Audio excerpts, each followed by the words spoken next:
हिंदुस्तान के सियासी हालात पर रोशनी डालते हुए मौजूदा हालात का जिक्र व तज़किरा करूंगा कि आज जो जमात हिंदुस्तान में बरसर इख्तिदार है, जिसका नाम भारतीय जनता पार्टी है,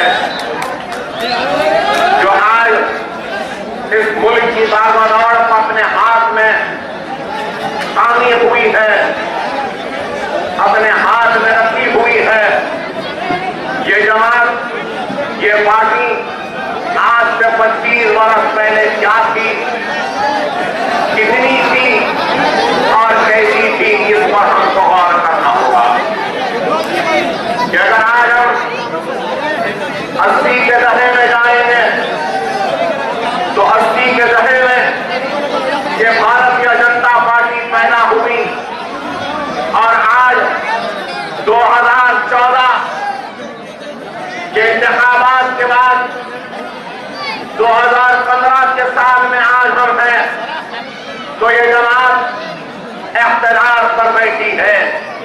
तो सवाल ये पैदा होता है कि आज से 25 वर्ष पहले इस जमात का वजूद क्या था, इसकी ताकत क्या थी, इसकी हैसियत क्या थी, इसकी सोच क्या थी, इसके इरादे क्या थे, इसके मंसूबे क्या थे, जिसके बुनियाद पर ये आज इख्तिदार पर फायद है।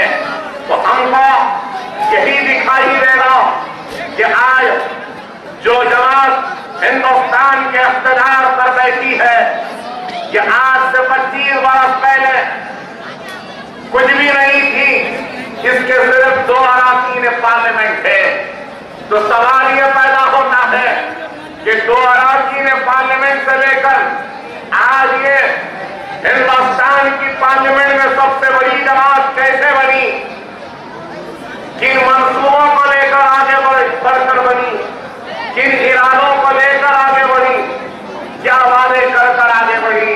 अगर हम भारतीय जनता पार्टी की तारीख पर अगर नजर डालेंगे तो इस जमात की तारीख में हमको कोई कामयाबियां नजर नहीं आएगी, मुल्क के खुशहाली का कोई जिक्र नहीं नजर आएगा, मुल्क की तरक्की के कोई मंसूबे नजर नहीं आएंगे, मुल्क को ताकतवर बनाने के कोई इरादे नजर नहीं आएंगे।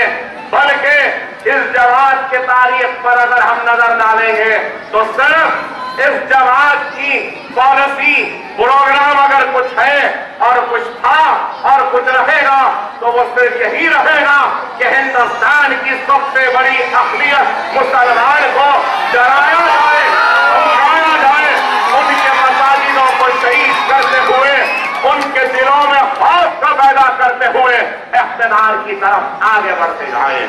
और क्या है आप बताइए, क्या कोई भारतीय जनता पार्टी को जानता था, पहचानता था? अडवाणी की रथ यात्रा से पहले कोई नहीं जानता था, लेकिन लाल कृष्ण अडवाणी की रथ यात्रा जहां जहां से गुजरती गई तबाही और बर्बादी करती हुई आगे बढ़ती गई। हिंदुस्तान में एक नफरत की सियासत के बीज को बोती हुई आगे बढ़ती गई, जहां जहां से गुजरती गई वहां पे उस शहर के कारोबार को शोरों में लपेटती हुई आगे बढ़ती गई, खून खराबा करती हुई आगे बढ़ती गई और बाबरी मस्जिद राम जन्मभूमि के नाम पर इस मुल्क को बांटती हुई आगे बढ़ती गई। और क्या किया नहीं किया। और फिर हिंदुस्तान की तारीख का एक सियाह दिन जिसको ये मुल्क कभी भूल नहीं सकता, और वो दिन था 6 दिसंबर 1992 का, जिस दिन हिंदुस्तान के सेकुलरिज्म की सबसे बड़ी इमारत और मुसलमानों की इबादत का बाबरी मस्जिद को इन फिरका परस्तों ने शहीद किया और उस बाबरी मस्जिद की जगह राम की मंदिर का संग बुनियाद रख दिया और राम मंदिर और राम की मूर्ति को वहां पे बिठा दिया। ये एक ऐसा सिया दिन था, सिर्फ मुसलमानों के अल्लाह के घर की शहादत का दिन नहीं था, हिंदुस्तान की जमहूरियत पर हमले का दिन था, दस्तूर के धज्जियां उड़ाने का दिन था, सेकुलरिज्म का मजाक उड़ाने का भी दिन था, जिसको यह मुल्क कभी फरामोश नहीं करेगा, नहीं भुलाएगा। और हर सेकुलर मैन रखने वाला और बाबरी मस्जिद की शहादत के बाद इनके कदम आगे बढ़ते गए, ये आगे बढ़ते गए, इख्तियार की तरफ आगे बढ़ते गए। और जब इख्तियार की तरफ आगे बढ़ते गए तो इख्तियार को हासिल करना था, तो इख्तियार को हासिल करने के लिए एक ऐसे शख्स का इंतखाब किया वज़ारत उज़्मा के उम्मीदवार की शक्ल में, जो जिम्मेदार था हिंदुस्तानियों की जान और माल को लुटाने का, जो जिम्मेदार था हिंदुस्तानी मुसलमानों के घरों को जलाने का, जो जिम्मेदार था हिंदुस्तानियों की इज्जत और इस्मत व आबरूओं को लुटवाने का, जो जिम्मेदार था और चाहता तो गुजरात को जलने से रोक सकता था, लेकिन तमाशाई बनकर उन फिसादियों को और हिम्मत देता रहा कि जाओ तुम लूटो, मैं हूं यहां से देखने वाला। मेरी मुराद आज के वजीर आजम और कल के गुजरात के चीफ मिनिस्टर नरेंद्र मोदी से है। क्या आप बताइए, क्या ये हकीकत नहीं है? क्या नरेंद्र मोदी में क्या काबिलियत थी, कौन सी दूरंदेशी है, क्या सलाहियत है, किस बुनियाद पर वजीर आजम का उम्मीदवार बनाया था 2014 के इलेक्शन से पहले बीजेपी ने? सिर्फ गुजरात को जलाने का इनाम मिला तो वज़ारत उज़्मी का उम्मीदवार बना दिया गया। क्या यही है? अरे वाजपेयी ने जिस शख्स के लिए कहा था कि राजधर्म का पालन करो, आज इनको वो शख्स मौजूद ही था हिंदुस्तान का वजीर आजम बनने के लिए। आप बताइए, अगर गुजरात के 2002 के फिसादात को अगर निकाल दिया जाए तो नरेंद्र मोदी के पास कुछ भी नहीं है, सिर्फ गुजरात को जलाने का इनाम, गुजरात के मासूमों की जानों को जलाने का, बस्तियों को जलाने का, जानों को खत्म करने का, बच्चों को यतीम करने का, मां और बहनों की आबरू को लूटने का इनाम अगर नरेंद्र मोदी को बीजेपी ने दिया तो वज़ारत उज़्मा का उम्मीदवार बना। लेकिन इससे हटके क्या है? और आज महीने का अरसा गुजर गया, क्या मुल्क में खुशहाली आई? क्या मुल्क में तरक्की आई? क्या मुल्क में महंगाई कम हुई? क्या मुल्क की बेरोजगारी कम हुई? क्या मुल्क की जो महंगाई थी क्या कम हुई? क्या मुल्क की मईशत में सुधार आया? क्या आया? 8 महीने में कोई भी तब्दीली नहीं आई, लेकिन ये जरूर हुआ कि एक चाय वाले को पहनने के लिए बहुत अच्छा सूट मिल गया।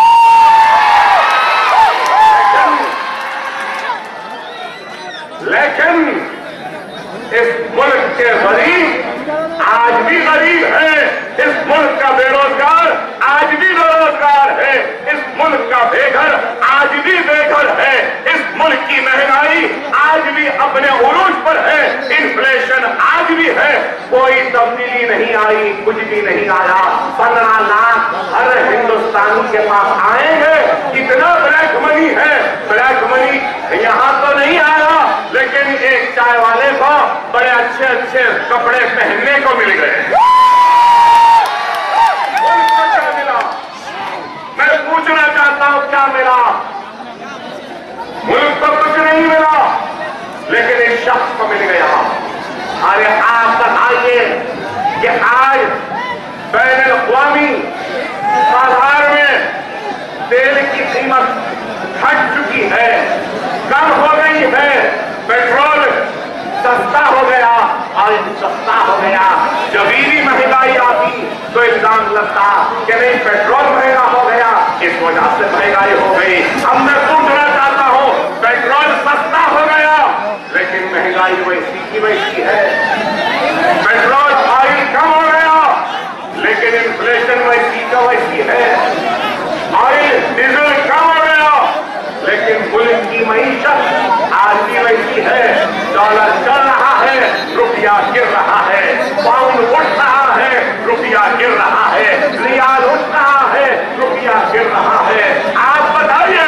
में इन्होंने मुल्क को क्या दिया? सिर्फ जबानी जमाहत बातें और एक हसीन सपने दिखाते रहे। ऐसा कि हसीनी में जन्नत दिखा के हमारे तो रोजगार मिल जाएगा, तब्दीली आएगी, चेंज आएगा, मुल्क में खुशहाली आएगी। अरे किसमें खुशहाली आएगी? मुल्क कहाँ गया? आप बताइए। मैं तो समझता था कि बीजेपी का हाईकमान रिमोट कंट्रोल नागपुर में है, लेकिन हालिया अरसे में देखा कि नागपुर में भी एक रिमोट कंट्रोल है, तो दूसरा रिमोट कंट्रोल अमेरिका के सदर ओबामा के पास भी है। ओबामा आकर बड़े, मैं देख रहा था कि जैसा बोलते हैं कि नए फकीर को ठीक की जल्दी, नाजीने को मलीना मिला तो फातिया देने मुल्ला नहीं मिला। ऐसा चले गए, प्रोटोकॉल तोड़ के चले गए, ओबामा का इस्तेमाल करके हवाई जहाज के सीढ़ियों से उतरे ओबामा, गले मिल रहे जैसा बचपने के जहाज है। ऐसा खिदमत करने बैठ के धूप में चाय पिलाने, वो एक ही काम अच्छा दिखा, प्रैक्टिस का काम था वर्षों का। अगर आपको हमको अगर केसरी में से चाय डालना होता तो शायद गिर जाती, सही नहीं डाल सकते थे, चाय को दम भी बराबर नहीं दे सकते थे, लेकिन वो एक काम करता था। लेकिन उसके बाद जाते जाते ओबामा फिर राजधर्म का सबक पढ़ा के चले गए। मेरे खाए पिए गले मिले सब हुआ, जाते जाते बोल के गए कि अगर आज गाली क्या है जो नरेंद्र मोदी के खिलाफ आवाज उठाएगा वो पाकिस्तान को चलेगा। आप उसको कैबिनेट का मिनिस्टर बनाते हैं तो उसके खिलाफ क्या कार्रवाई है? एक और एक आपकी मिनिस्टर दिल्ली में कहती है रामजादे और दूसरी बात में कह भी नहीं सकता, उस जुमले को अदा भी नहीं करना चाहता। क्या कार्रवाई की उनके खिलाफ? क्या कोई कार्रवाई की उस मिनिस्टर के खिलाफ? योगी आदित्यनाथ पार्लियामेंट में ठहर कर जहर उगलता है, जो चाहे इस्लाम मुसलमानों को कहता है। क्या नरेंद्र मोदी तुम और तुम्हारी पार्टी और तुम्हारी हुकूमत ने कोई कार्रवाई की है? मैं पूछना चाहता हूं, वो साक्षी महाराज क्या कहता है? क्या तुमने उसके खिलाफ कोई कार्रवाई की? कुछ नहीं, सिर्फ बात करना है और बात करते हैं, लेकिन अमल बात के खिलाफ जाता है। तो आज सिर्फ दिखावे के लिए बातें कही जाती हैं, लेकिन दर हकीकत इनका एजेंडा सिर्फ यही है कि हिंदुस्तान को हिंदू राष्ट्र बना दिया जाए। इनका मंसूबा तो क्या इस बात से इनकार करेंगे कि मोहन भागवत ने ये कहा कि हर हिंदुस्तान में हर शहरी हिंदू है? क्या ये बयान नहीं दिया? क्या मोहन भागवत ने ये भी नहीं दिया? ये सारी बातें कहीं पर लव जिहाद की बात, कहीं दीनी दरगाहों में जिहादियों को पैदा करने की बात, कहीं पर 4-4 बच्चे पैदा करो बोलने की बात, कहीं पर घर वापसी की बात, कहीं पर रामजादे या कोई दूसरी बात। अरे जब भी जबान खुली तो हिंदुस्तान की सबसे बड़ी अहमियत मुसलमानों के खिलाफ होती। मैं पूछना चाहता हूं, मैं आरएसएस से, बीजेपी से, संघ परिवार से, नरेंद्र मोदी से, मोहन भागवत से, मैं पूछना चाहता हूं, क्या मुसलमानों पर उंगलियां उठाने से क्या इस मुल्क के गुर्बत का खात्मा होगा? क्या लव जिहाद की बात से बेरोजगारों को रोजगार मिलेगा? क्या घर वापसी की बात से बाहर का ब्लैक मनी क्या मुल्क में आ जाएगा? अरे इनको इस मुल्क से मोहब्बत नहीं है, इनको सिर्फ अपने इख्तियार से मोहब्बत है, कुर्सियों से मोहब्बत है। अरे आज हमारी वफादारी पर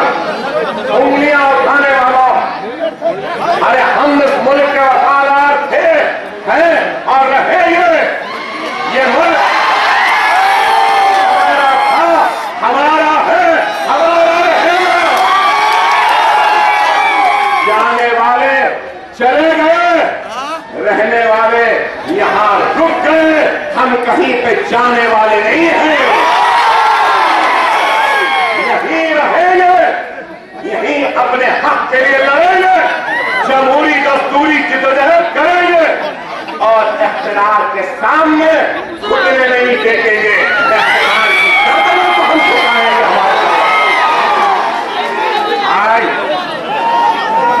आज सिर्फ इल्जाम, सिर्फ बातें और सिर्फ नफरत की सियासत के जरिए इस मुल्क के इख्तियार पर बैठना चाहते हैं। कोई कचरा फेंकवा रहा है, दूसरा उठवा रहा है। बड़े बड़े एक्टर झाड़ू के कट्टे लेके निकल गए। अरे मैं कहूँगा हमारा मुल्क हिंदुस्तान बहुत अच्छा है, बहुत साफ है, सुथरा है। हमारे इस मुल्क की सबसे बड़ी अगर कोई गंदगी है तो वो बीजेपी संघ परिवार आए। अगर इस मुल्क को स्वच्छ भारत बनाना है तो इस गंदी सोच का खात्मा करना है, इस गंदी फिक्र का खात्मा करना है। हमारे मुल्क को अगर कुछ लेके डूबेगी तो इनकी ये गंदी सोच, गंदी फिक्र और सिर्फ नफरत की सियासत इस मुल्क को लेके डूबेगी। और आज जब हम अपने हक के लिए आवाज उठाते हैं तो हम अच्छे नहीं दिखते, हम बुरे दिखते हैं। ये खराब है। डेनमार्क में सरकार की शान में गुस्ताखाना कानून का इशारा हुआ, एक सिलसिले का आगाज हुआ और फिर पेरिस में भी एक अखबार में सरकार की शान में गुस्ताखाना कानून की इशाअत की। उसके बाद पेरिस में जो कुछ हुआ हम इसकी मजम्मत करते, लेकिन मैं तवज्जो चाहता हूं। खामोश बैठे, सुनिए मेरी बात, सुनिए मेरी बात को खामोशी के साथ। बहुत जमाने बाद आए हो, अगर सब्र नहीं है, खामोशी नहीं है, सुनना नहीं चाहते तो अपनी बात को खत्म कर दूंगा और फिर कभी लौट के यहां नहीं आऊंगा। खामोशी से सुने। आज पेरिस में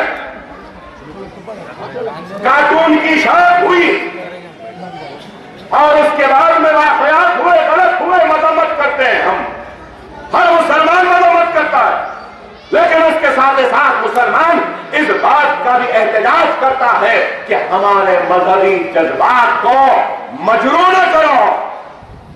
अगर यूरोप में ईसा अलैहिस्सलाम के खिलाफ अगर एक लफ्ज भी कोई कहता है तो उसको सूली पर लटका दिया जाता।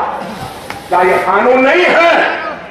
जब ईसा अलैहिस्सलाम के खिलाफ गुस्ताखी पर सूली है तो हर मजहब के मानने वालों के ऊपर अगर कोई भी गुस्ताखी हो तो उन सबको भी सूली की सजा होनी चाहिए। क्या यह बात गलत नहीं? मैंने हिंदुस्तान के टेलीविजन पर और वो टेलीविजन जो रोजाना अकबर ओवैसी एक स्पीच, अकबर ओवैसी एक स्पीच बता 9 बजे जरूरी है 10-15 दिन में अकबर ओवैसी का नाम लेना। 15 दिन में एक मरतबा अकबर ओवैसी का नाम होना ही होना। किसी को 9 बजे, किसी को 10 बजे, किसी को 7 बजे। मैं देखकर हैरत में था। डेनमार्क में आजादी, right to speech, right to expression, पूरे लोग बैठ के बात कर रहे हैं कि नहीं, इंसान को हक है, वो उसको आजादी है, वो जो चाहे बोल सकता है, आजादी है जो चाहे लिख सकता है, आजादी है जो चाहे उतार सकता है। बहुत लोग बोल रहे जो अकबरुद्दीन ओवैसी के तकरीर और आजादी पर उंगली उठाए थे, वाह, हम बोले तो इजहार आजादी नहीं है, इजहार हक की आजादी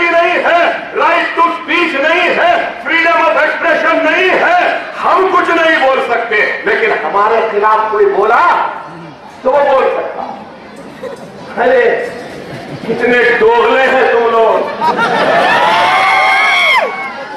अगर अकबर ओवैसी के जुमलों पर, अकबर ओवैसी के बयान पर अगर तुमको एतराज है, तुम अगर दियानतदार है, ईमानदार है, तुम में ज़मीर है, तुम में अगर इखलास है, तुम में अगर इल्म है, तुम में अगर सेकुलरिज्म जर्रा बराबर भी है, तो तुम लोगों को चाहिए कि तुम पेरिस के वो कार्टून बनाने वालों की भी उसी तरीके से मजम्मत करते, एहतजाज करते जिस तरीके से तुमने अकबरुद्दीन ओवैसी पर मजम्मत और एहतजाज का इजहार किया।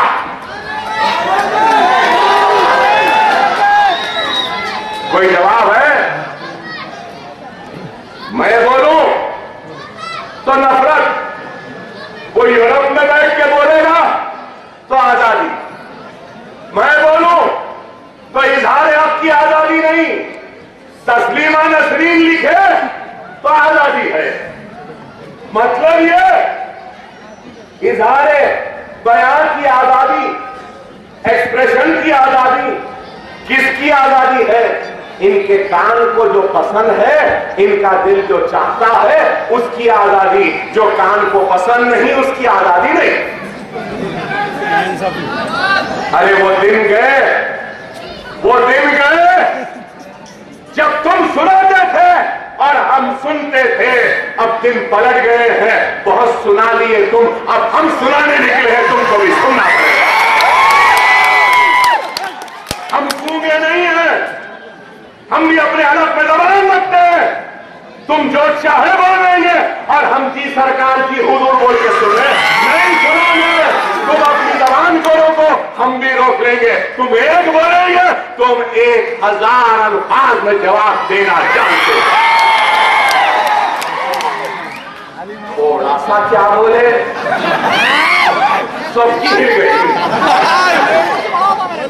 सब परेशान हो गए, पूरा मुल्क हिल गया। अरे अभी तो थोड़ा बोले, बोलना शुरू करे, शुरू करे तो ये आलम है।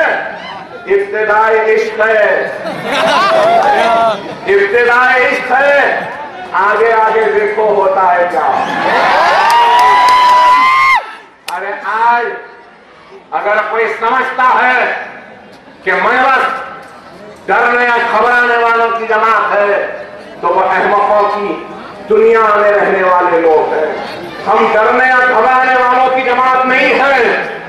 अरे हमको डर है तो सिर्फ रब्बुल आलमीन का, अल्लाह का, और ये सब छुपता है तो सिर्फ बारगाह इलाही, अल्लाह की बारगाह में छुपता है। ये हाथ मांगते हैं तो सिर्फ अल्लाह से मांगते हैं, और नहीं मांगते तो अगर कोई इन मांगने वाले हाथों में हथकड़ियां पहनाना चाहता है तो हम हमारा जेवर समझ के मुस्कुराते हुए अल्लाह की राह में इन हाथों में हथकड़ियां पहनना चाहिए।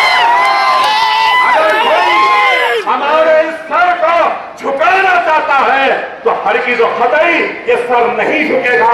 ये सर कटने तैयार है लेकिन झुकने तैयार नहीं है।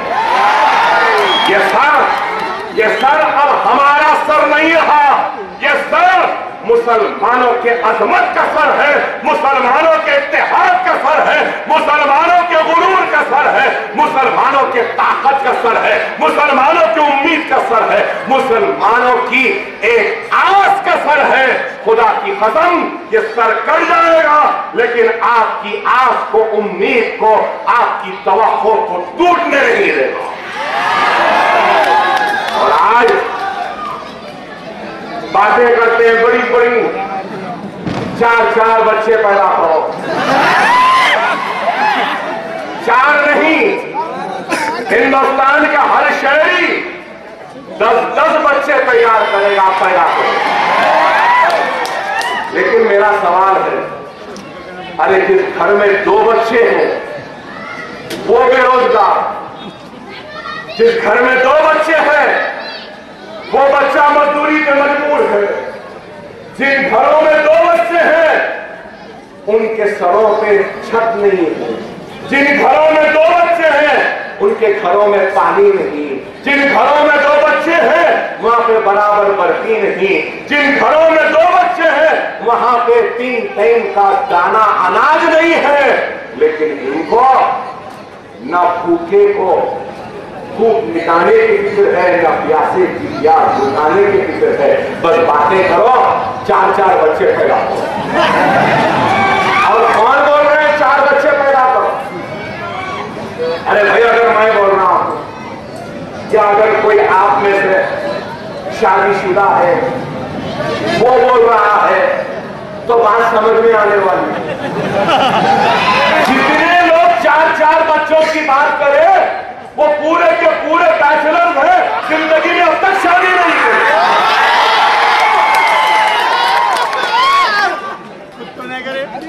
इनको पैदा करना नहीं आया, लोगों को पैदा करना। अब मैं ये बोलूं तो बोलते हैं साथ कुछ भी बोलते। अरे मैं गलत नहीं बोल रहा हूं, सही बोल रहा हूं। आरएसएस की सोच क्या है? आरएसएस की किताब पढ़कर देखिए, नौजवानों इंटरनेट पे जाकर देखिए क्या कहते हैं। आरएसएस का सबसे बड़ा मकसद है सनातन धर्म की खिदमत, और उसके बाद लिखते हैं अगर सनातन धर्म की खिदमत करना है तो शादी नहीं करना। ये बैचलरों का क्लब है, बैचलरों का मरकज है। खुद तो कोई जिम्मेदारी उठाना नहीं चाहते, खुद तो कोई घर बसाना नहीं चाहते, खुद तो किसी के मांग में सिंदूर नहीं भरना चाहते, खुद शादी नहीं करेंगे, दूसरों को बोलेंगे 4-4 पैदा। आप बताइए, आज ये अजीबोगरीब है, बड़ा तमाशा है। बहरहाल मेरे भाई, हमको देखना है, समझना है कि ये मुल्क कहां जा रहा है। खुदा गौर करो, समझो मेरी बातों को। ये मुल्क तबाही और बर्बादी की तरफ आगे बढ़ रहा है। ये मुल्क जहां बढ़ रहा है तेजी से, अगर इस मुल्क के नसीब में अगर तबाही और बर्बादी लिखी जा चुकी है तो इस मुल्क की तबाही और बर्बादी के नसीब की लकीरों को अगर कोई बदल सकते हैं तो वह हिंदुस्तान के 25 करोड़ मुसलमान इस मुल्क की तबाही के नसीब को बदल सकते हैं और खुशहाली में ला सकते हैं। और कोई अगर हमसे हमारे वफादारी का सर्टिफिकेट मांगता है तो मैं ये कहना चाहता हूं, हमसे वफादारी का सर्टिफिकेट ना मांगो। हम इस मुल्क के वफादार हैं और इस बात से कोई इनकार नहीं कर सकता। हम जमहूरी दस्तूरी जिद्दोजहद में यकीन रखते हैं और जमहूरी और दस्तूरी जिद्दोजहद के जरिए हम अपने हक को हासिल करेंगे। लेकिन नरेंद्र मोदी ये बात जरूर करूंगा कि हिंदुस्तान पे जितना तेरा हक है उतना अकबरुद्दीन ओवैसी का भी इस मुल्क नरेंद्र मोदी कोई पहले दर्जे का शहरी नहीं, अकबर ओवैसी कोई दूसरे दर्जे का शहरी नहीं। जितना वो इस मुल्क का शहरी है उतना मैं भी इस मुल्क का शहरी हो। जिस तरीके से सनातन धर्म को मानने वाला, पूजने वाला अपने माथे पर तिलक लगा सकता है, एक ब्राह्मण अपने माथे पर तिलक लगा सकता है, सनातन धर्म का मानने वाला हर शख्स अपने माथे पे तिलक लगा सकता है। दूसरा, जितना एक सिख अपने सर पे पगड़ी बांध सकता है। तीसरा, जिस तरीके से एक गिरजा का फादर या ब्रदर अपने सीने पर एक क्रॉस की लकीर डालकर घूम सकता है, उतना ही इस मुल्क का मुसलमान अपने चेहरे पे दाढ़ी पाल कर सर पे टोपी पहन के घूम सकता है।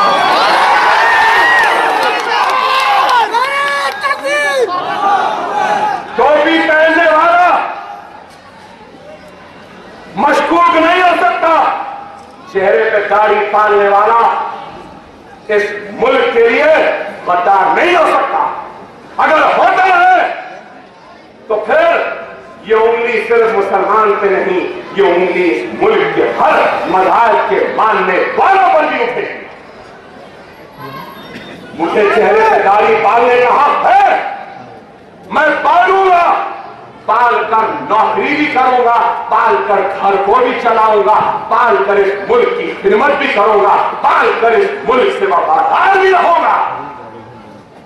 लेकिन मेरी दाढ़ी पर उंगली उठाने वालों, अरे हमने इस मुल्क के लिए अपनी जानों की बाजी लगा दी, हमने इस मुल्क को सजाया है, संवारा है, हमने इस मुल्क को इतना सजाया, इतना संवारा है कि इस मुल्क का वजीर आजम हमारी आजादी की तारीख और उस दिन पर जिस जगह पे जिसका नाम लाल किला है, जहां पे हमारे हिंदुस्तान, हमारे इंडिया का तिरंगा लहरा झंडा लहराते हैं, उस लाल किले को बनाने वाले कोई और नहीं, वो हम ही मुसलमान हैं।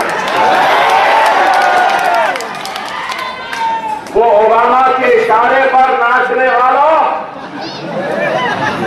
वो ओबामा हिंदुस्तान की उस खूबसूरत इमारत ताज को देखने की हसरत जो रखता था, सिक्योरिटी के बुनियाद पे नहीं जा सका, उस ताज को बनाने वाले भी हमारे ही आबा व अजदाद हैं। क्या इनकार कर सकते हैं? अरे वो तो छोड़ो, आज चंद्रशेखर राव साहब जहां से झंडा चढ़ा रहे हैं, गोलकुंडा किला, वो भी हमारे आबा व अजदाद की बनाई हुई इमारत। अरे हमने इस मुल्क को दिया है, इस मुल्क को दिया है, और अगर खुदा ना खास्ता कल भी अगर वक्त आ जाएगा इस मुल्क की सरहद की हिफाजत के लिए, इस मुल्क के वक़ार की हिफाजत के लिए, इस मुल्क की शान की हिफाजत के लिए, इस मुल्क की शौकत की हिफाजत के लिए, तो खुदा की कसम सबसे पहले अपने सीनों को पेश करके इस मुल्क की हिफाजत करने वाले, इस मुल्क की शान बान आन को हिफाजत करने वाले कोई और नहीं, मुसलमान होंगे जो आगे बढ़ के अपने सीनों को पेश करें।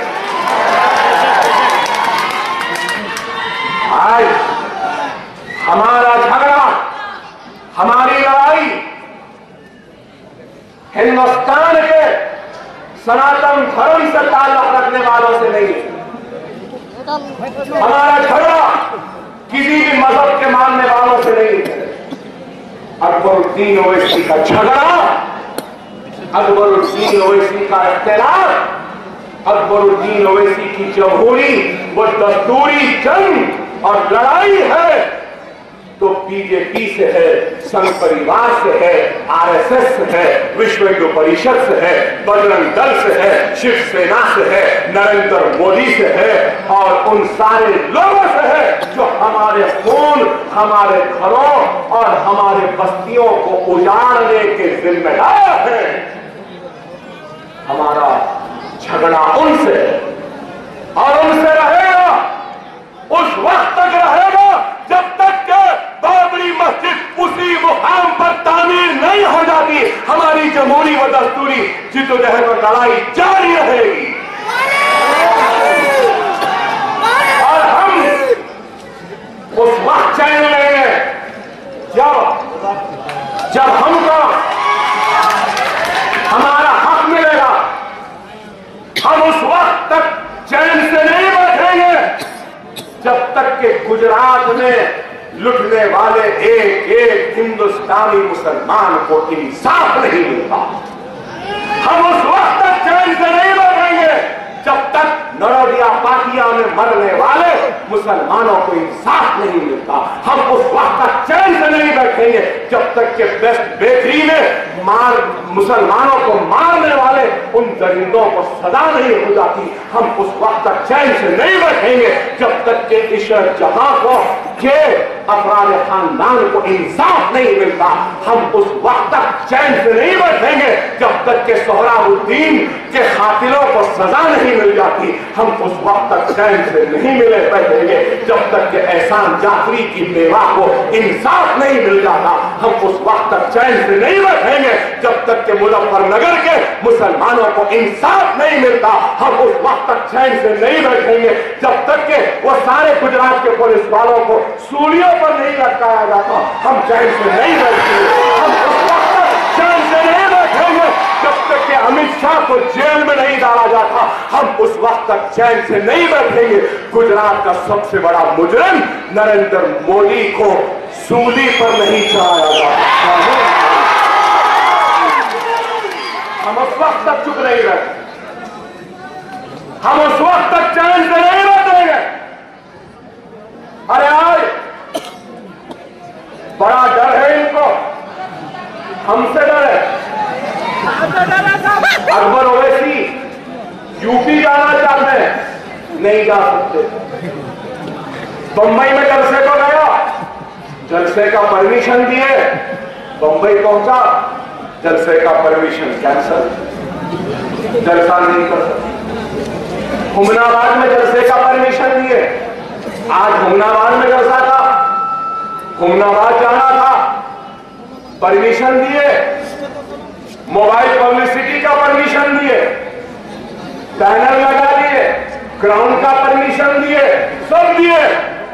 निकल रहा था, बोल दिए कि अकबर साहब जलसा तो छोड़ो, 1 महीने तक कर्नाटक की सरहद में आप नहीं आ सकते। यूपी जाते नहीं, वहां जा सकते नहीं। अरे हमारा कसूर क्या है? क्या मेरे इख्तियार में बस्तियां जली? क्या मेरे इख्तियार या मेरी हुक्मरानी में इज्जतें लुटी? क्या मेरे हाथ में पुलिस थी और बस्तियां जल गई? अरे आप बताइए, गुजरात को जलाने वाले, गुजरात को लूटने वाले, गुजरात को खाक की ढेर में तब्दील करने वाले दरिंदे इख्तियार के मजे लूट सकते हैं, इख्तियार पे बैठ सकते हैं। और मैं जो लुटा हूं, जो तबाह हुआ हूं, जो बर्बाद हुआ हूं, मैं अपने भाइयों के पास जाकर दिलासा भी नहीं दे सकता। बताओ, मैं पूछना चाहता हूं, मेरी बात का जवाब है तो दे दो। मुझे रोकने वालों, अगर तुम्हारे पास जवाब है तो दे दो।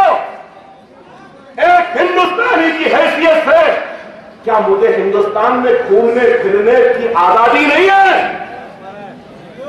क्या मैं जमहूरी जिद्दोजहद का हिस्सा नहीं बन सकता? क्या मैं दस्तूरी जिद्दोजहद का हिस्सा नहीं बन सकता? क्या मैं इंतखाबात नहीं लड़ना? क्या मैं अपनी हक के लिए जमहूरी और दस्तूरी जिद्दोजहद नहीं करना? ठीक है, अगर नहीं करना तो क्या करना मुझे बता दो, मैं वो करने तैयार हूं। अगर ये नहीं करना है तो क्या करना है बता दो, मैं करने तैयार हूं। क्या मैं जमहूरियत का हिस्सा ना बनूं? क्या मैं दस्तूर का हिस्सा ना बनूं? क्या मैं जमहूरी जिद्दोजहद ना करूं? तो क्या करूं फिर बताओ? आज मैं पूछना चाहता हूं, अरे तुमको तो चाहिए चंद टकों पे दिखने वाले लोग, अरे तुम हमको खरीद नहीं सकते इसलिए हमको रोक रहे हो। दुनिया की कोई दौलत, कोई ताकत मजलिस को नहीं खरीद सकती। दुनिया का कोई अमीर तरीन आदमी ना असदुद्दीन ओवैसी को खरीद सकता है, ना गुरुद्दीन ओवैसी को खरीद सकता है, क्योंकि हम तो बिक चुके हैं पहले, हम तो फरोख्त हो चुके हैं पहले। अब तू क्या खरीदेगा नरेंद्र मोदी? बीजेपी तू क्या खरीदेगी हमको? एक मुसलमान उस वक्त फरोख्त हो जाता है जब वो मुसलमान ला इलाहा इल्लल्लाह मुहम्मदुर रसूलुल्लाह कलमा पढ़ता। हम फरोख्त हो चुके हैं अल्लाह और उसके रसूल मोहम्मद मुस्तफा सल्लल्लाहु अलैहि वसल्लम के नाम पर, उनकी उम्मत के। लेकिन आज ये लोग हमको रोक रहे हैं। अरे क्यों रोक रहे हैं? आज सारा का सारा मीडिया परेशान। मजलिस बंबई में जीत गई, महाराष्ट्र में जीत गई। कैसा जीते देखे? बोलते थे ना मजलिस, अरे पाटाबस्ती की जमात बोलते, पाटाबस्ती वो पुरानी शेर की जमात बोलते, छोटी जमात बोलते। कैसा खुल गई छोटी जमात? और चले गई।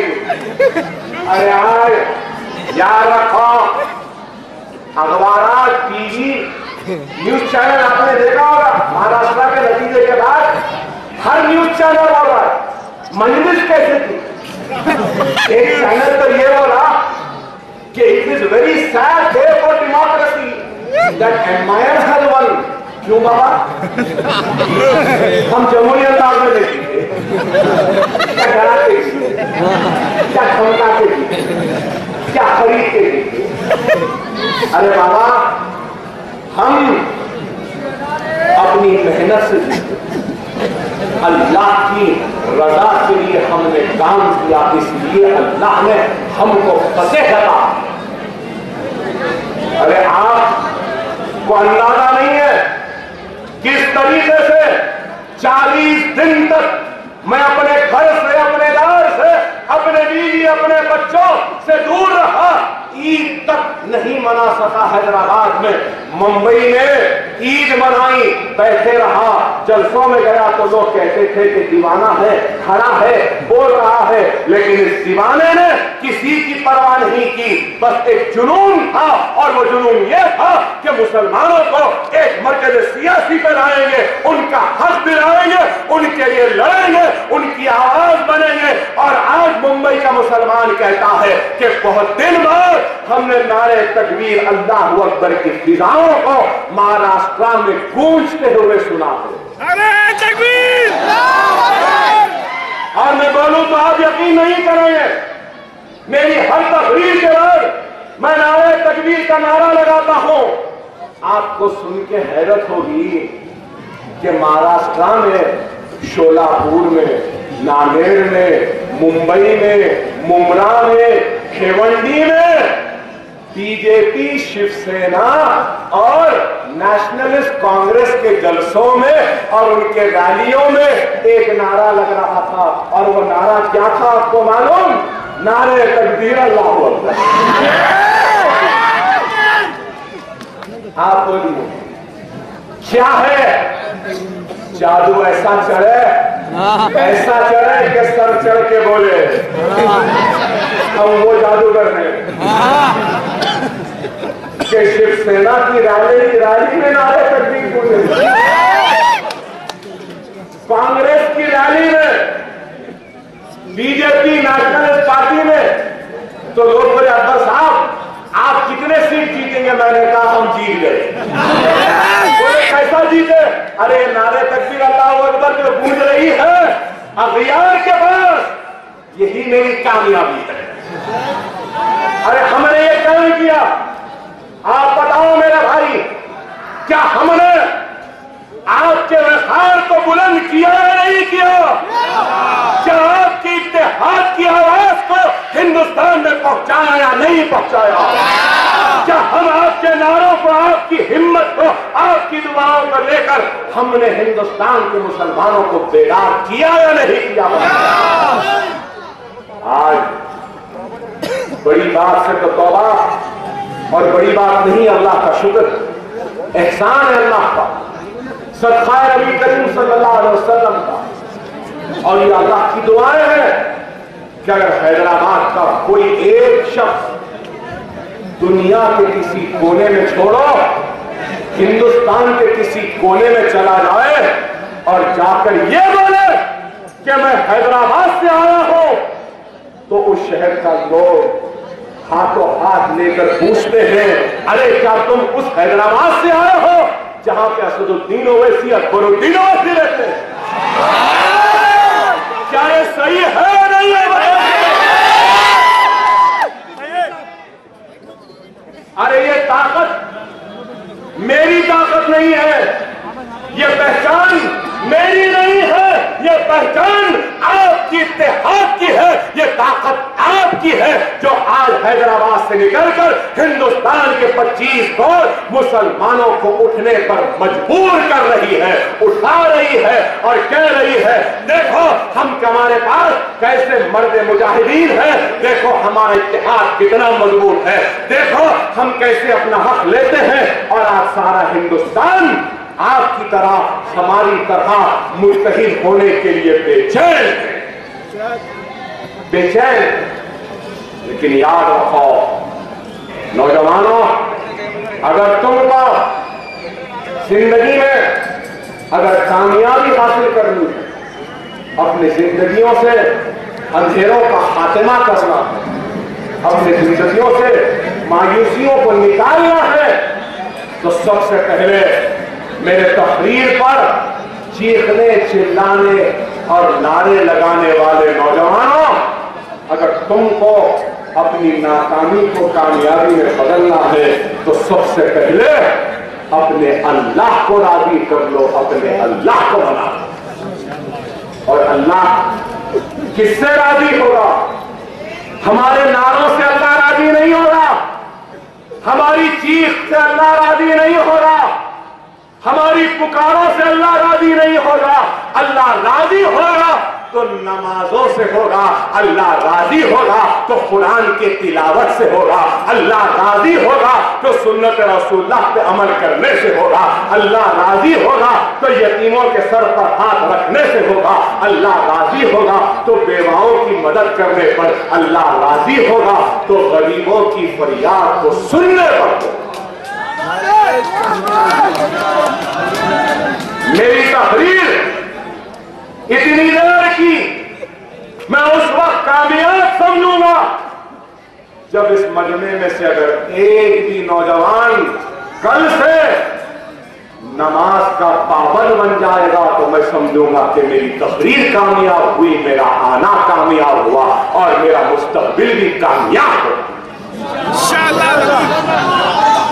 बाबरी मस्जिद का गम अपने दिल में रखने वालों नौजवानों मुसलमानों, बाबरी मस्जिद का गम है तो सिर्फ बाबरी मस्जिद के गम में काली झंडियां लहराने से गम नहीं होगा।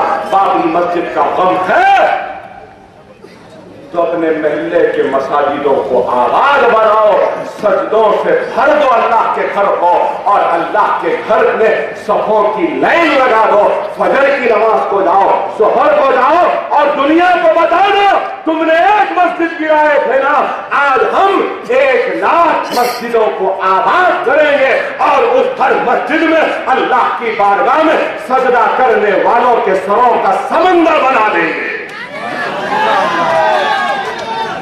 अल्लाह से राजी हो। नमाज ठंडक है। अरे दुनिया की फिक्र करने वाला नौजवानों, रसूलुल्लाह सल्लल्लाहु अलैहि वसल्लम के लिए शरीफ है, दुनिया और आखिरत के बारे में जब साहबा कराम ने पूछा तो सरकार ने इरशाद फरमाया कि इस उंगली को समुद्र में डुबाओ, जितनी उंगली भीगेगी ये तुम्हारी जिंदगी है और समुंदर तुम्हारी आखिरत। तो आपको अपनी उंगली के भिगोने की मानिंद जिंदगी की फिक्र है, समुंदर के मानिंद आखिरत की फिक्र नहीं। तो बताओ अल्लाह मदद करे तो फिर कैसे करेगा? अरे ये दुनिया खत्म होने वाली। और एक हदीस शरीफ बयान करो, मैं अमीर हूं, मैं रईस हूं, मैं दौलतमंद हूं, लेकिन एक अमीर, एक दौलतमंद, एक रईस से पहले जन्नत में कौन जाएगा आपको मालूम? एक गरीब जाएगा। और गरीब कितना पहले जाएगा? एक अमीर से, दौलतमंद से आधा दिन पहले जाएगा। आधा दिन कितना होगा? आधा दिन 500 बरस के बराबर होगा। अगर आप गरीब हैं तो आप मायूस न हो, अल्लाह का शुक्र अदा करो कि जन्नत में आप मुझसे पहले जाएंगे क्योंकि आप गरीब हैं और मैं अमीर। अरे वाह करो, अरे इस्लाम कैसा मजहब, इस्लाम क्या कहता है? खुदारा नौजवानों यहां खड़े हो तुम लोग, हम सियासतदानों की, हम गुनहगारों की तकरीर को सुनते हो, जिस तवज्जो से हम गुनहगारों की तकरीर को सुनते हो, इस तवज्जो से उलमाओं और नेक बंदों की तकारीर को भी सुनो, वो तुम्हारे आखिरत का सबक बनेंगे। अरे आज दुनिया का ये आलम है और हम जब खड़े हो जाए तो सुनने को बहुत जमा हो जाते हैं, लेकिन एक आलिम दीन खड़ा होता है तो लोग सुनने को तैयार नहीं। अरे इस अमल को खत्म करना, खुदा नमाजों से पाबंद बनो। उसके साथ साथ मैं हाथ जोड़कर कहूंगा कि अल्लाह के वास्ते अकायद, मसलक और मकसद के झगड़ों में मत जाओ, मत जाओ मेरे भाई। कोई फातिहा देता है तो दे देने दो, जो नहीं देता नहीं देने दो। कोई दरगाह को जाता है जाने दो, नहीं जाता नहीं जाने दो। अरे हम अगर एक दूसरे से लड़ेंगे तो याद रखो, जब दुश्मन वार करता है, हमारे गले पे छुरी चलाता है, हमारे बस्तियों को जलाता है, हमारे ऊपर गोलियां चलाते हैं, हमको जेल में डालते हैं, तो ये नहीं देखते कि ये फातिहा वाला है या बगैर फातिहा वाला है, ये नहीं देखते कि दरगाह जाने वाला है या नहीं, यही देखते हैं कि ला इलाहा इल्लल्लाह मुहम्मद रसूलुल्लाह कलमा पढ़ने वाला। खुदा इसको दूर कर दो, इस झगड़े में न जाओ। अरे आज दुश्मनों की क्या कमी है कि हम अपने सफों में दुश्मनी पैदा करें। न करो, खुदा न करो, जिंदगियों में इस्लाह लाओ, माशरे में तब्दील हो। अगर कोई यहां पे शराबी है तो मैं कहूंगा कि शराब तर्क कर दे। जहांगीर बादशाह, मुगलों के बड़े बादशाह कसरत, माफ करना जहांगीर नहीं बाबर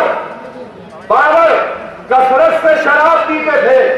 पानीपत पे चढ़ाई की तो हार गए, तो फिर नमाज पढ़ी, अल्लाह से दुआ की। सुनो नौजवानों, बाबर ने नमाज पढ़ के अल्लाह से दुआ की कि अल्लाह तू मुझे हिंदुस्तान में फतेह दे दे। अगर तू मुझे फतेह देगा तो मैं आज तुझसे वादा करता हूं कि मैं शराब को तर्क कर दूं।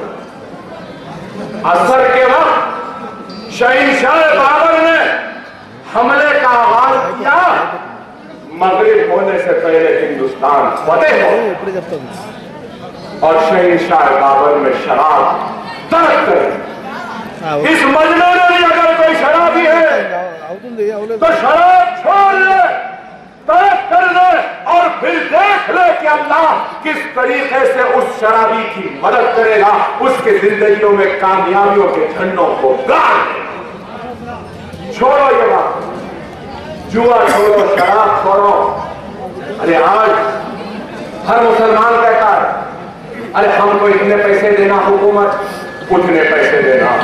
हमारे गरीब खवातीन बुरखों में 10 रुपये, 40 रुपये, 50 रुपये के खातिर खतारों में खड़े रहते हैं, बेपर्दा होकर। गोलों में बच्चे हैं, खड़े हैं, क्या कुछ पैसे मिल जाते थे, कुछ पैसे दे देंगे बोल रहे, कुछ कार मिल जाता। अरे ऐ मेरे प्यारे मुसलमानों, अपनी माँ और बहनों को भटकने पे मजबूर करने वालों, ऐ नासमझ मुसलमानों, हमको किसी की मदद की जरूरत नहीं है। अल्लाह को राजी कर लो। अगर अल्लाह राजी रहेगा तो दुनिया सब तुम्हारी मदद के लिए तुम्हारे दरवाजों पर आए। और मैं बात कहना चाहता हूं, मुशीराबाद में चरम वाले, चमड़े के कारोबार वाले, बहुत बड़े बड़े लोग हैं, पैसे वाले लोग हैं। इस मुशीराबाद में कम से कम मुसलमानों की आबादी एक 50,000 तो होगी ना भाई?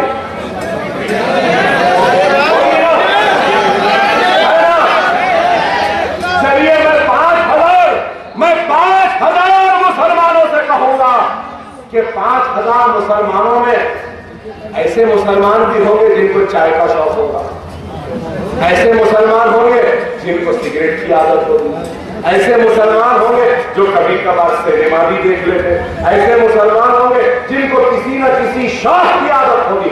चाय पीने वाला दिन में एक चाय तो नहीं पीएगा, सिगरेट पीने वाला एक सिगरेट तो नहीं पीएगा। सही है ना? एक चाय कितने में भाई? 10 रुपये। दिन में 3-4 चाय तो पीते होंगे ना चाय पीने वाले, तो 40 रुपये हो गए ना। सिगरेट पीने वाला एक 8 सिगरेट 10 सिगरेट तो दिन में पिएगा ना। एक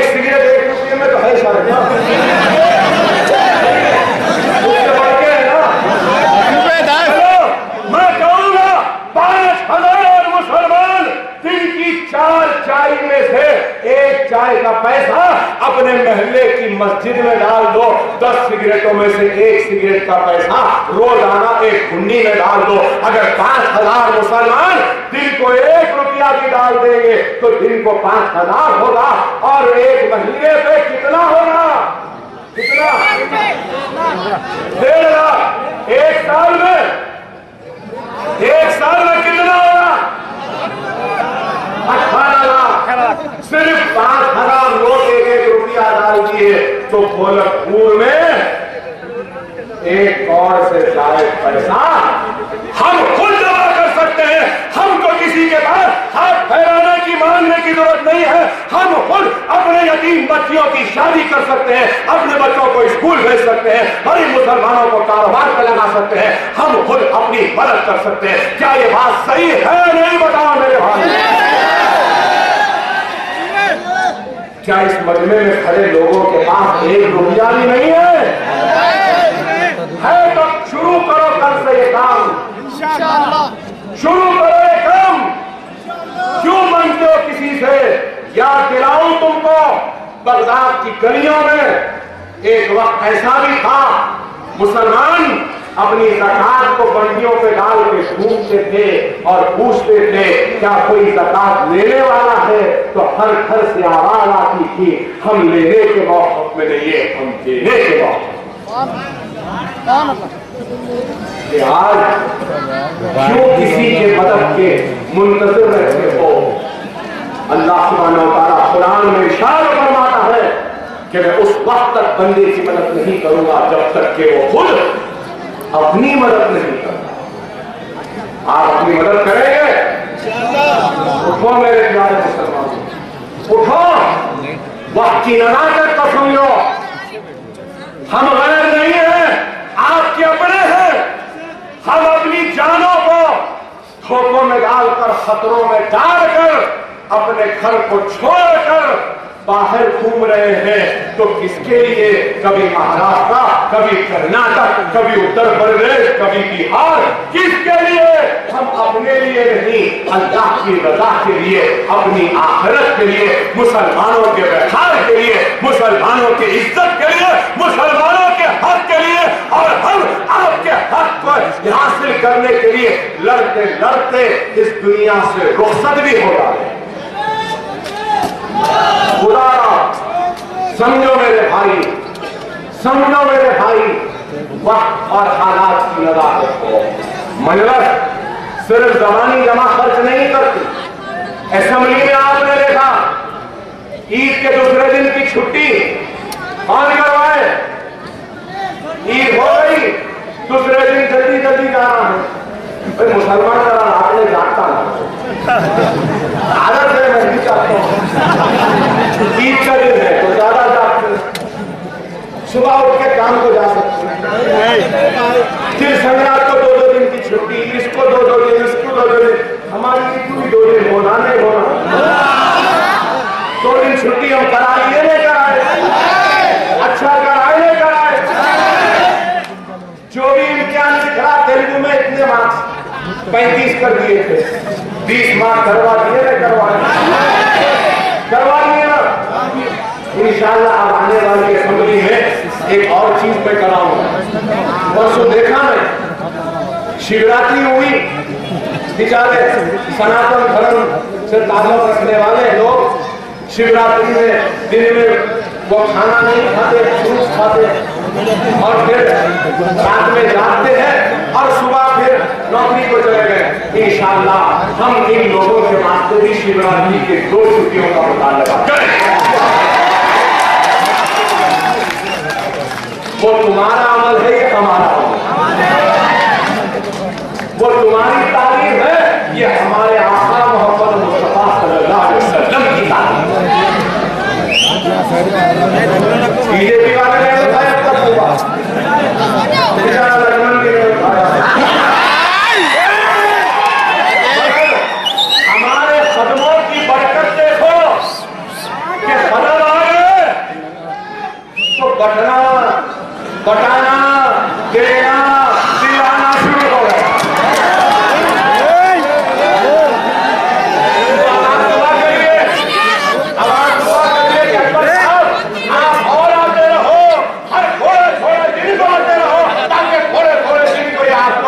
पूछते बोले दिए हमारे आने का खौफ तेरे पर इतना मत कोई तो शुक्रिया खाने हमारा किसका शुक्रिया भाई हमारा ना तो बार बार लोगों के खत्मों की बरकत होती है। अब हम गुनहगारों के कदमों की बरकत ऐसी है कि अल्लाह ऐसे वैश्यों, ऐसे दरिंदों, ऐसे बेईमानों, ऐसे लुटेरों, ऐसे कातिलों को बांटने पर मजबूर है। बहरहाल मेरे भाई वक्त की नजाकत कसम लिए महसूस करिए कि आज अगर हमारी सभा में अगर इत्तेहाद होगा तो हम कुछ करेंगे। तेलंगाना तो बन गया, अब तेलंगाना के वादे बहुत सुन रहे हैं, तयक़ुनात वो भी देख रहे हैं, इनकी नीयत क्या है वो तो वक्त ही बताएगा। लेकिन ऐलानात तो बड़े हैं, बातें तो बहुत बड़ी हैं। सिकंदराबाद गड्ढा साफ होने वाला है। छत्तीसगढ़ से बिजली आने वाली है, अल्लाह जल्दी पहुंचा दे। हर घर में पानी आएगा, अल्लाह जल्दी दिलवा दे। हर बेरोजगार को रोजगार मिलेगा, अल्लाह जल्दी दिला दे। हर परेशान की मुसीबत दूर हो जाएगी, अल्लाह जल्दी दिला दे। 43% की राशि ज्यादा हो गया सरकारी मुलाजिमीन का, अल्लाह जल्दी उनको दिला दे। जो करते करिए वक्त ही बताएगा, वक्त ही बताएगा। और हम नेक ख्वाहिशात का इजहार करेंगे। हम इख्तियार में आए, 5 रुपये खाने का लंगर लगा दिए GST की गाड़ी से। 4000 जिसका टैक्स है उसका टैक्स माफ कर दो, हम ये बात बोलेंगे। अरे हम काम कर रहे हैं, 12% रिजर्वेशन देंगे बोले, अल्लाह जल्दी की बात। हमको उम्मीद है उम्मीद, हम कुछ नहीं बोलेंगे, इंतजार करेंगे, इंतजार करेंगे। जस्ट हॉस्पिटल शिफ्ट हो रहा है, सेक्रेटेरिएट बन रहा है, बहुत अच्छे बना दीजिए। तेलंगाना के बजाय कुकटपल्ली या वहां रहने वाले आंध्रा वालों का बहुत बड़ा फायदा होगा उससे। अल्लाह हम कुछ नहीं बोले, बस करा दीजिए। जिस मकसद के लिए तेलंगाना हासिल किया था वो मकसद हासिल हो जाए तो तेलंगाना की आवाम खुश हो जाएगी। काम हो या ना हो, कट्टा साफ हो या ना हो, पानी आए या नहीं आए, बिजली आए या नहीं आए, हम तो जहाँ वही रहेंगे, जहाँ थे वही रहेंगे। हम कोई आंध्र प्रदेश की गद्दी पे बैठने वाले नहीं है। अभी बहुत बोलना है, इंशाअल्लाह ताला जल से होते रहेंगे। अब तो आगाज हुआ है, अब बहुत फिर लिए हिंदुस्तान, अब जरा अपने शहर में थे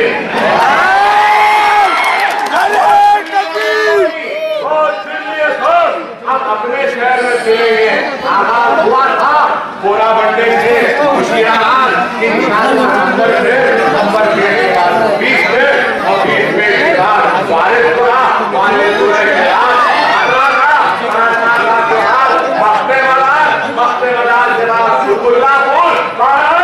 अब यही फिरेंगे और फिर असेंबली होगी तो असेंबली में मैंने एक किस्सा जब सुनाया था, कौन सा किस्सा मालूम? इंशाअल्लाह असेंबली में एक नया किस्सा भी आज आपको हम इजलास करना है गोरखपुर के मुसलमानों।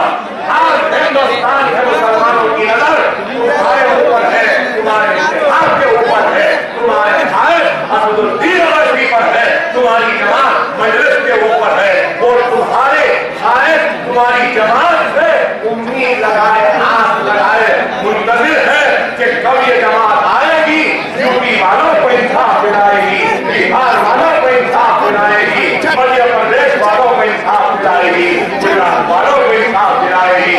मैं इस गोरखपुर के मुकाम से उत्तर प्रदेश, राजस्थान, मध्य प्रदेश, बिहार, बंगाल व असम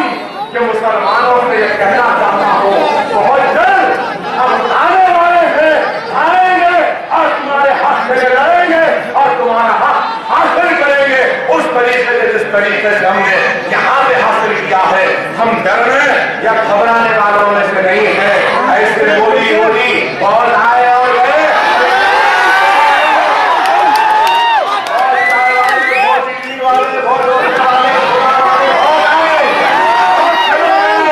लेकिन हम डरने या घबराने वालों में से नहीं है।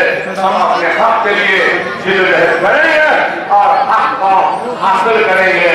मेरी इतनी देर की तकरीर, मेरा हथियार, मेरी ताकत, मेरी हिम्मत, गोरखपुर वाला बहुत जोश था, बहुत उथल थी, सुनना चाहते थे। मगर कहूंगा नौजवानों, ये ना मुझसे वादा करो, नमाज पढ़ोगे